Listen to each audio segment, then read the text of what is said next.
नमस्कार मेरे प्यारे दोस्तों। मुझे पूरा यकीन है कि आप में से ज्यादातर लोग बिल्कुल मेरी तरह ये सोच रहे होंगे कि आखिर मार्केट में हो क्या रहा है। लेकिन सच कहें तो इसके पीछे सबसे बड़ा कारण ईरान, इजराइल और अमेरिका के बीच चल रहा तनाव है। मुझे लगता है कि अब तक आप में से ज्यादातर लोग समझ चुके होंगे कि दुनिया में क्या चल रहा है और मार्केट्स में इतनी हलचल क्यों हो रही है। लेकिन उससे पहले कि मैं आपको कुछ बहुत दिलचस्प आंकड़े दिखाऊं जिनकी वजह से मुझे ऐसा लग रहा है कि शायद ये युद्ध भारत के शेयर बाजार में निवेश करने के लिए एक अच्छा मौका भी बन सकता है, आइए पहले एक छोटा सा पूरा संदर्भ समझ लेते हैं। देखिए, इसराइल के पास कम से कम इतना तो कारण है कि वो ईरान के खिलाफ कार्रवाई क्यों कर रहा है। इसराइल को लगता है कि ईरान के पास बैलिस्टिक मिसाइलें हैं और अगर ईरान यूरेनियम को और ज्यादा समृद्ध करके परमाणु कार्यक्रम की तरफ बढ़ता है तो भौगोलिक रूप से ईरान और इजराइल बहुत पास पास हैं। इसलिए इजराइल को यह डर हो सकता है कि उसके अस्तित्व के लिए खतरा पैदा हो सकता है। इसलिए यह कहा जा सकता है कि इजराइल के पास ईरान पर हमला करने का एक मजबूत कारण है। मैं ये नहीं कह रहा कि यह सही है या गलत, लेकिन इतना जरूर है कि इजराइल के पास हमला करने का कोई ना कोई कारण तो है। लेकिन अगर अमेरिका की बात करें तो अमेरिका के पास ईरान पर हमला करने का कोई सीधा कारण नहीं है। अक्सर इसके पीछे जो कारण बताया जाता है वो है पेट्रो डॉलर सिस्टम को बचाना। यही वजह पहले भी देखी गई थी जब अमेरिका ने इराक में सद्दाम हुसैन के खिलाफ कार्रवाई की थी। इसी तरह उसने वेनेजुएला में भी दखल दिया था और अब कुछ वैसा ही दबाव ईरान के मामले में भी देखने को मिल रहा है। खैर, इन सब राजनीतिक बातों को थोड़ी देर के लिए अलग रखते हैं और समझते हैं कि इसका भारत के शेयर बाजार पर क्या असर पड़ रहा है। सबसे पहले एक बहुत महत्वपूर्ण बात समझिए, भारत तेल भी आयात करता है और गैस भी आयात करता है। यानी इन दोनों चीजों के मामले में भारत एक नेट इंपोर्टर है। इसका मतलब क्या हुआ? इसका मतलब यह हुआ कि अगर दुनिया में तेल और गैस महंगे होते हैं या उनकी सप्लाई में समस्या आती है तो उसका सीधा असर भारत की अर्थव्यवस्था और शेयर बाजार पर पड़ता है। अब सबसे पहले गैस की बात करते हैं। अगर आप देखें तो भारत जितनी गैस आयात करता है उसमें से लगभग 29% गैस केवल कतर और यूएई से आती है। अगर हम खास तौर पर एलएनजी यानी लिक्विफाइड नेचुरल गैस की बात करें तो उसमें से लगभग 59% गैस भी इन्हीं दो देशों कतर और यूएई से आती है। लेकिन हाल ही में कतर की तरफ से जो टिप्पणियां सामने आई हैं उनके अनुसार वहां उत्पादन से जुड़ी कुछ समस्याएं चल रही हैं। ओवर प्रोडक्शन और सप्लाई मैनेजमेंट की वजह से उन्होंने अतिरिक्त तेल और गैस का उत्पादन रोक दिया है। अब जरा सोचिए, हम जिस देश से सबसे ज्यादा गैस खरीदते हैं अगर वही देश सप्लाई कम कर दे या रोक दे तो इसका सीधा असर हमारी इंडस्ट्री पर पड़ेगा। क्योंकि अगर भारत को गैस कम मिलेगी तो उद्योगों को भी गैस कम मिलेगी और अगर गैस मिल भी रही है तो वो पहले से ज्यादा महंगी मिल रही है। तो साफ साफ कहा जाए तो ये स्थिति शेयर बाजार के लिए बहुत अच्छी नहीं है। अब बात करते हैं कच्चे तेल यानी क्रूड ऑयल की। पिछले सिर्फ एक हफ्ते में ही कच्चे तेल की कीमत लगभग 35 से 40% तक बढ़ चुकी है। और यह अच्छी खबर बिल्कुल नहीं है, क्योंकि जिस तरह हम गैस आयात करते हैं उसी तरह हम कच्चा तेल भी बड़ी मात्रा में आयात करते हैं। और अगर सिर्फ एक हफ्ते में तेल की कीमत इतनी तेजी से बढ़ जाए तो यह अर्थव्यवस्था के लिए चिंता की बात होती है। अब सवाल आता है, कच्चे तेल की कीमत अचानक इतनी क्यों बढ़ रही है? इसकी सबसे बड़ी वजह है स्ट्रेट ऑफ हॉर्मुज। ये एक बहुत महत्वपूर्ण समुद्री रास्ता है जहां से दुनिया का लगभग 20% समुद्री रास्ते से जाने वाला कच्चा तेल गुजरता है और यह क्षेत्र ईरान के प्रभाव में माना जाता है। अगर ईरान ये कहता है कि वो इस रास्ते को नियंत्रित करेगा या जहाजों को गुजरने नहीं देगा तो इसका मतलब है कि दुनिया में तेल की सप्लाई कम हो जाएगी और जैसे ही सप्लाई कम होती है कीमतें तेजी से बढ़ने लगती हैं। इसी वजह से पिछले एक हफ्ते में तेल की कीमतें लगभग 35 से 40% तक ऊपर चली गई हैं। अब इस पूरे मामले में अलग अलग तरह की खबरें भी सामने आ रही हैं। कुछ रिपोर्ट कहती हैं कि इस रास्ते से केवल चीनी जहाजों को जाने दिया जाएगा और बाकी को रोका जाएगा। लेकिन हाल ही में ईरान के उप विदेश मंत्री ने कहा कि असल में सिर्फ अमेरिका, इजराइल और यूरोप से जुड़े जहाजों को रोका जाएगा, बाकी जहाजों को जाने में कोई समस्या नहीं होगी। लेकिन क्योंकि यह स्थिति हर दिन बदल रही है इसलिए अभी यह कहना मुश्किल है कि आगे क्या होगा। इसलिए फिलहाल हमें सिर्फ एक चीज पर ध्यान देना होगा और वो है तेल की कीमतें। और अभी जो कीमतें बाजार दिखा रहा है वो यही बता रही हैं कि तेल बहुत तेजी से महंगा हो रहा है तो ये भारत के लिए एक बड़ी चुनौती है, क्योंकि हम तेल आयात करते हैं। अब आप सोच सकते हैं कि अगर तेल महंगा हो गया तो इसमें इतनी बड़ी समस्या क्या है। समस्या यह है कि अगर तेल महंगा हो जाएगा तो महंगाई बढ़ जाएगी, और जैसे ही महंगाई बढ़ती है वैसे ही शेयर बाजार अक्सर नकारात्मक प्रतिक्रिया देता है, क्योंकि महंगाई बढ़ने का मतलब होता है कि ब्याज दरें बढ़ेंगी, कर्ज महंगा होगा और लोगों की खरीदारी कम हो जाएगी। अगर घर खरीदना महंगा हो जाए, गाड़ी खरीदना महंगा हो जाए, तो कंपनियों की कमाई पर असर पड़ेगा, और अगर कंपनियों की कमाई पर असर पड़ेगा तो शेयर बाजार का ऊपर जाना मुश्किल हो जाता है। यही वजह है कि अभी जो युद्ध चल रहा है उसके कारण दुनिया भर के शेयर बाजारों में नकारात्मक प्रतिक्रिया देखने को मिल रही है। अब यहां एक और दिलचस्प बात समझना भी जरूरी है। शायद आप में से बहुत से लोगों को यह पता नहीं होगा, लेकिन फरवरी 2026 के महीने में भी रूस भारत को तेल सप्लाई करने वाला सबसे बड़ा देश था।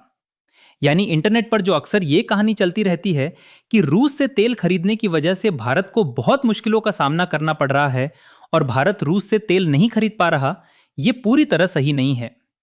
फरवरी 2026 में भी भारत के लिए तेल का सबसे बड़ा सप्लायर रूस ही था। अब यहां एक और दिलचस्प बात याद कीजिए।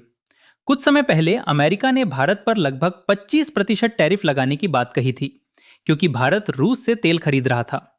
लेकिन वही अमेरिका बाद में खुद यह कहता हुआ दिखाई दिया कि भारत रूस से तेल खरीद सकता है। ऐसा क्यों? क्योंकि अगर भारत रूस से तेल नहीं खरीदेगा तो दुनिया में तेल की सप्लाई और कम हो जाएगी और कीमतें और तेजी से ऊपर चली जाएंगी। और अगर तेल की कीमत बहुत ज्यादा बढ़ जाती है तो उसका असर पूरी दुनिया की अर्थव्यवस्था पर पड़ेगा। इसलिए अमेरिका भी चाहता है कि भारत जितने ज्यादा स्रोतों से तेल खरीद सकता है उतना खरीदे। इससे क्या होगा? इससे यह होगा कि भारत की सप्लाई बहुत ज्यादा सीमित नहीं होगी और भारत के पास अभी भी अलग अलग जगहों से तेल खरीदने का विकल्प रहेगा। इसलिए भारत को जरूर थोड़ा असर झेलना पड़ेगा, लेकिन पूरी तरह से संकट की स्थिति नहीं बनेगी। अब अगला सवाल यह आता है कि यह युद्ध आखिर कब खत्म होगा? आप में से बहुत लोग मुझसे पूछते हैं कि ऐसे समय में निवेश कैसे करना चाहिए, म्यूचुअल फंड कब खरीदना चाहिए, कितना निवेश करना चाहिए और किस जगह निवेश करना चाहिए। अब सच कहूं तो मैं कोई भू राजनीतिक विशेषज्ञ नहीं हूं और ना ही मेरे पास अंदर की कोई जानकारी होती है, लेकिन एक आर्थिक नजरिए से हम ये जरूर समझ सकते हैं कि अमेरिका खुद भी ये युद्ध जल्दी खत्म करना चाहेगा। सबसे पहले यह समझिए कि जब अमेरिका ने शुरुआत में हमला किया था तो शायद उसे लगा होगा कि ईरान बहुत कमजोर देश है, जैसा पहले वेनेजुएला के साथ हुआ था। लेकिन ऐसा बिल्कुल नहीं हुआ। ईरान ने इजराइल और अमेरिका दोनों को काफी मजबूत जवाब दिया है। अब यहां एक बहुत दिलचस्प आर्थिक डेटा सामने आया है। हाल ही में जो आंकड़े आए हैं उनके अनुसार अमेरिका में बेरोजगारी की दर लगभग 4.4% तक पहुंच गई है। अमेरिका जैसे देश के लिए यह दर काफी ज्यादा मानी जाती है।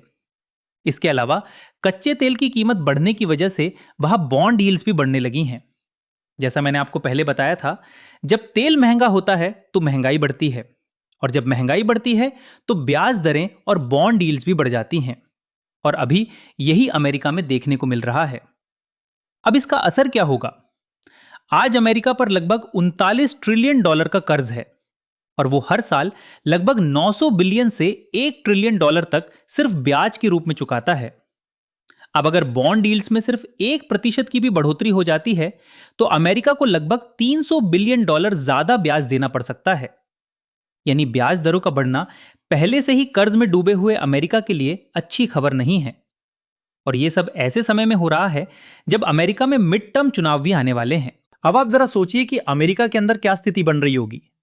एक तरफ लोगों की नौकरियां जा रही हैं, दूसरी तरफ कर्ज महंगा होता जा रहा है और ऊपर से चुनाव भी आने वाले हैं।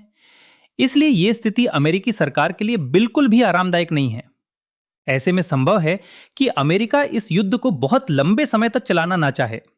हो सकता है कि अंत में वो ये कह दे कि उसने ये युद्ध जीत लिया है, लेकिन असल में वो जल्दी से जल्दी इस पूरे तनाव को खत्म करने की कोशिश करे।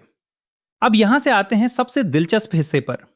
मुझे ऐसा लगता है कि जो कुछ भी अभी हो रहा है वो भारत के शेयर बाजार के लिए एक दिलचस्प निवेश अवसर बन सकता है।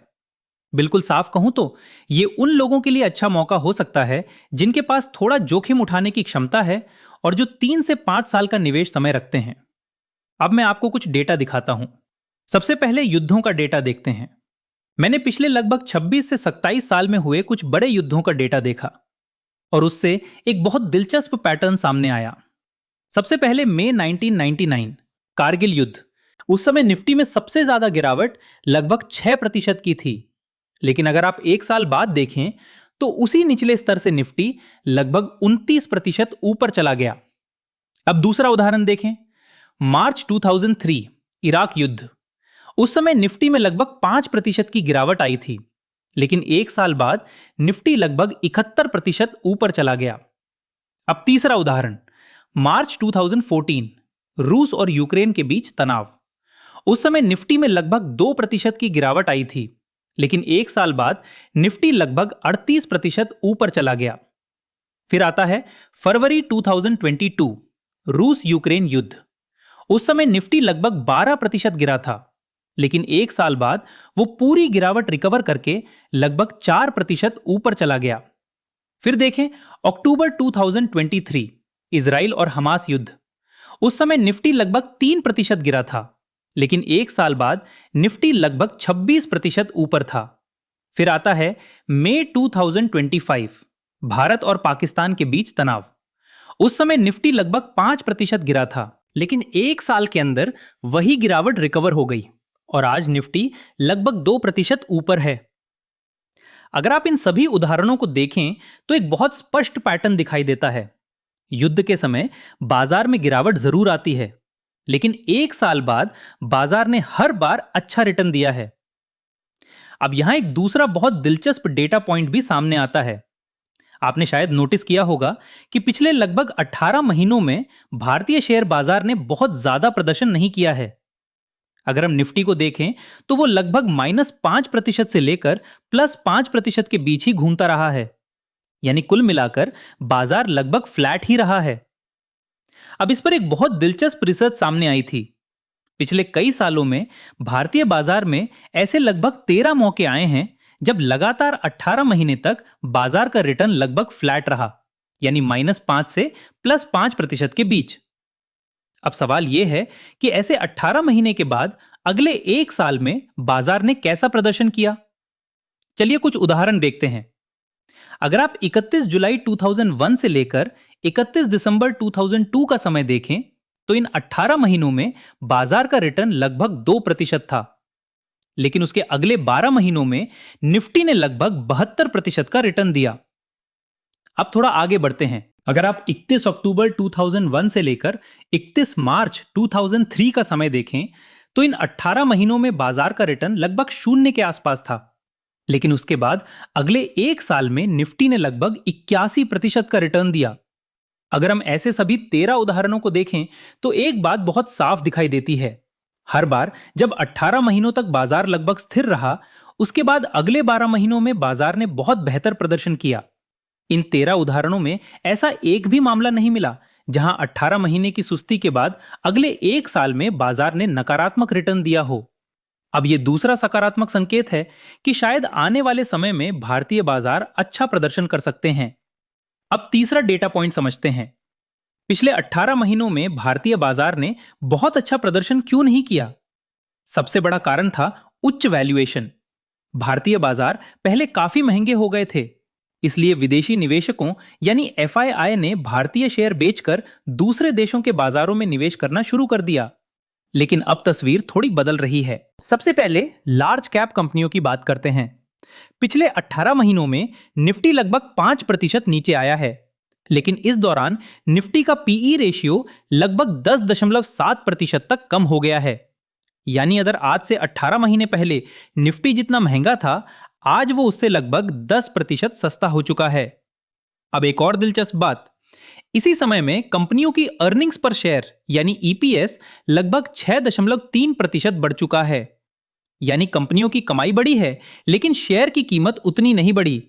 इसका मतलब यह हुआ कि वैल्यूएशन पहले से बेहतर हो गए हैं। अब बात करते हैं मिड कैप कंपनियों की।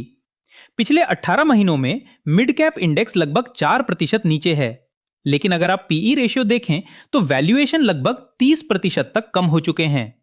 और सबसे दिलचस्प बात, इसी समय में मिड कैप कंपनियों का ईपीएस लगभग 37.5% बढ़ चुका है। यानी कंपनियों की कमाई तेजी से बढ़ रही है, लेकिन शेयर की कीमतें उतनी तेजी से नहीं बढ़ी। इसी वजह से मिड कैप वैल्यूएशन पहले से काफी आकर्षक हो गए हैं। अब बात करते हैं स्मॉल कैप कंपनियों की। पिछले 18 महीनों में स्मॉल कैप इंडेक्स लगभग 15.3% नीचे आया है, लेकिन इसी दौरान उनकी वैल्यूएशन लगभग 24% तक कम हो चुकी है और कंपनियों का ईपीएस लगभग 11% बढ़ चुका है। यानी कुल मिलाकर देखें तो लार्ज कैप, मिड कैप और स्मॉल कैप तीनों ही सेगमेंट में वैल्यूएशन पहले से काफी बेहतर हो गए हैं। अब एक और बहुत दिलचस्प बात, अगर आप भारत के बाजार को दूसरे उभरते हुए बाजारों यानी इमर्जिंग मार्केट्स के साथ तुलना करें तो आज भारत का प्रीमियम लगभग 10 साल के सबसे निचले स्तर पर आ चुका है। इसका मतलब क्या हुआ? अगर मैं एक विदेशी निवेशक हूं और मुझे भारत और दूसरे उभरते हुए देशों में निवेश करना है, तो पहले भारत बहुत महंगा लगता था, लेकिन पिछले 18 महीनों में जो हुआ है उसकी वजह से भारत अब पहले जितना महंगा नहीं रहा। इसलिए अब विदेशी निवेशकों के लिए भारत फिर से एक आकर्षक निवेश विकल्प बन सकता है। अगर हम पिछले 10 सालों का डेटा देखें और भारत के 3 साल के रोलिंग रिटर्न्स को इमर्जिंग मार्केट से तुलना करें तो आज वो लगभग निया के आसपास है। यानी पिछले कुछ समय में भारत ने दूसरे बाजारों की तुलना में बहुत ज्यादा बेहतर प्रदर्शन नहीं किया और यही एक कारण हो सकता है कि विदेशी निवेशक फिर से भारत की तरफ लौटना शुरू करें। लेकिन यहां एक जोखिम भी है। मेरे हिसाब से इस समय बाजार के लिए सबसे बड़ा जोखिम है रुपए का कमजोर होना। अगर रुपया बहुत तेजी से गिरता है तो विदेशी निवेशकों के लिए भारत में निवेश करना कम आकर्षक हो सकता है, लेकिन अगर रुपया स्थिर रहता है और बहुत ज्यादा नहीं गिरता तो मुझे ऐसा कोई कारण नहीं दिखता कि विदेशी निवेशक भारत में वापस निवेश क्यों नहीं करेंगे, खासतौर पर उन सभी कारणों को देखते हुए जिनकी चर्चा हमने अभी की। अब इसका मतलब यह नहीं है कि बाजार तुरंत ऊपर भागने लगेंगे। ऐसा भी हो सकता है कि मार्च का महीना थोड़ा सुस्त रहे, क्योंकि इस समय आमतौर पर लोग टैक्स प्लानिंग, लॉस हार्वेस्टिंग और पोर्टफोलियो एडजस्टमेंट करते हैं, क्योंकि वित्तीय वर्ष खत्म होने वाला होता है। इसलिए मार्च के अंत तक थोड़ा उतार चढ़ाव रह सकता है, लेकिन मुझे ऐसा लगता है कि जैसे ही नया वित्तीय वर्ष शुरू होगा यानी 1 अप्रैल से, तो जिन सभी कारणों की हमने चर्चा की है वे भारतीय बाजार के लिए एक अच्छा निवेश अवसर बना सकते हैं। अगर आपके पास निवेश करने के लिए कुछ पैसा है और आप लंबी अवधि के लिए निवेश करना चाहते हैं तो यह समय दिलचस्प हो सकता है। फिर मिलेंगे ऐसे ही किसी ज्ञानवर्धक वीडियो में। तब तक के लिए नमस्कार।